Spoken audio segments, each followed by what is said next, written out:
पहलवान की बेटी। किसी गांव में एक पहलवान रहता था। वह अपने गांव का मशहूर और जाना माना पहलवान था। उसकी एक ही बेटी थी, बहुत ही लाड़ प्यार से पली, खूबसूरत और नाजुक सी। बेटी जवान हुई तो पहलवान को उसकी शादी की चिंता होने लगी।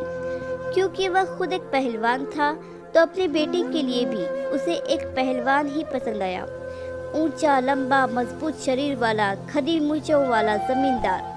तो नाजो पली बेटी विदा कर दी। शादी को 6 महीने ही गुजरे थे कि पहलवान दामाद ने बेटी को मारना पीटना शुरू कर दिया और एक दिन मार मार कर घर से निकाल दिया। बाप के पूछने पर कहने लगा कि आपकी बेटी को घर का कोई काम नहीं आता। बाप का दिल उदास हो गया, लेकिन किसी से कुछ ना कहा। क्योंकि मशहूर पहलवान था तो लोगों में इज्जत भी थी। पत्नी से कहा कि बेटी को घर का सारा काम सिखाओ। माँ ने बेटी को खाना बनाना, झाड़ू पोछा, बर्तन धोना, घर का सारा काम सिखा दिया। कुछ महीनों बाद सुलह सफाई हुई। दामाद को बुलाया और माफ़ी मांगी कि शर्मिंदा है, लाड़ प्यार में बेटी को घरेलू काम नहीं सिखाए, और फिर से बेटी को विदा कर दिया। अभी कुछ ही महीने गुजरे थे कि बेटी फिर से मार खाकर मायके वापस आ गई। दामाद ने कहा कि सीना पुरोना नहीं आता। पहलवान फिर दुखी हुआ, फिर से पत्नी से कहा कि इसे सीना पुरोना सिखाओ। पत्नी ने सिलाई, कढ़ाई, बुनाई, रजाइयाँ बिछाया, यहाँ तक कि परांदे और इजार बंद भी सिखाए। फिर दामाद को बुलाया, गलती की माफ़ी मांगी और बेटी को विदा कर दिया। फिर कुछ महीने बाद बेटी फिर से मार खाकर मायके वापस आ गई। कहा कि खेत खलियां नहीं संभाल सकती और गाय भैंसों का दूध दोहना भी नहीं आता। पहलवान को गुस्सा आया, लेकिन जमाने में बड़ी इज्जत थी इसलिए खामोश रहा। बेटी को साथ ले जाता, खेती बाड़ी के काम सिखाए, गाय भैंसों का दूध दोहना भी सिखाया और फिर से बड़ी दुआओं के साथ बेटी को विदा कर दिया। फिर वही हुआ जिसका डर था। बेटी फिर से मार खाकर मायके वापस आ गई। पहलवान ने पूछा तो बेटी कहने लगी, मेरा पति कहता है कि तू आटा गूंथते हुए हिलती बहुत है।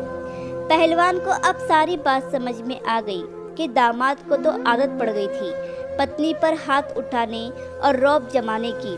पहलवान ने कहा, बेटी मैंने तुझे सब कुछ सिखाया, लेकिन वही चीज़ नहीं सिखाई जो सिखाना चाहिए था। बेटी कुछ ना समझी। कुछ दिनों बाद पहलवान के दामाद को लगा कि बहुत समय हो गया है। ना ससुर ने माफ़ी मांगी और ना ही बेटी को विदा किया, तो वह खुद ही अपने ससुराल जा पहुंचा। ससुर ने दरवाजे पर ही रोक लिया और कहा, इन्हीं पैरों पर वापस चला जा। आज की तारीख याद रख, पूरे 2 साल बाद वापस आना और अपनी पत्नी को ले जाना। अगर उससे पहले तू यहाँ आया तो तेरी टांगे तुड़वा कर वापस भेजूंगा।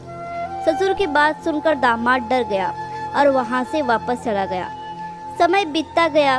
पहलवान अपनी बेटी को सवेरे सवेरे सूरज निकलने से पहले ही खेतों में ले जाता और सूरज निकलने के बाद घर वापस भेज देता। पत्नी ने कई बार पूछा, लेकिन पहलवान ने कुछ नहीं बताया।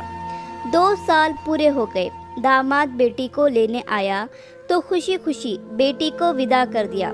कुछ ही दिनों बाद पहलवान दामाद ने आदत से मजबूर चीखना चिल्लाना शुरू कर दिया और मारने के लिए पत्नी की तरफ हाथ बढ़ाया तो पत्नी ने भी किसी मंजे हुए पहलवान की तरह पति को ही उठाकर पटक दिया और कहा, तू जानता है ना मैं बेटी किसकी हूँ। वह समझ गया कि अब की बार 2 साल में पिता ने बेटी को क्या सिखाकर भेजा है। इसके बाद कभी भी पहलवान दामाद ने अपनी पत्नी से ऊंचे स्वर में बात नहीं की और ना ही उस पर कभी हाथ उठाया और ना ही कभी बेटी मार खाकर अपने मायके वापस आ गई। पिता ने बेटी को क्या सिखाया यह आप जान गए होंगे। आशा करती हूँ कि कहानी आपको पसंद आई होगी। इस कहानी पर आपकी क्या राय है हमें कमेंट करके ज़रूर बताइए। कहानी पसंद आई हो तो लाइक और शेयर करना बिल्कुल भी ना भूलिए। चैनल पर नए हो तो चैनल को सब्सक्राइब ज़रूर कीजिए। कहानी सुनने के लिए आपका बहुत बहुत धन्यवाद।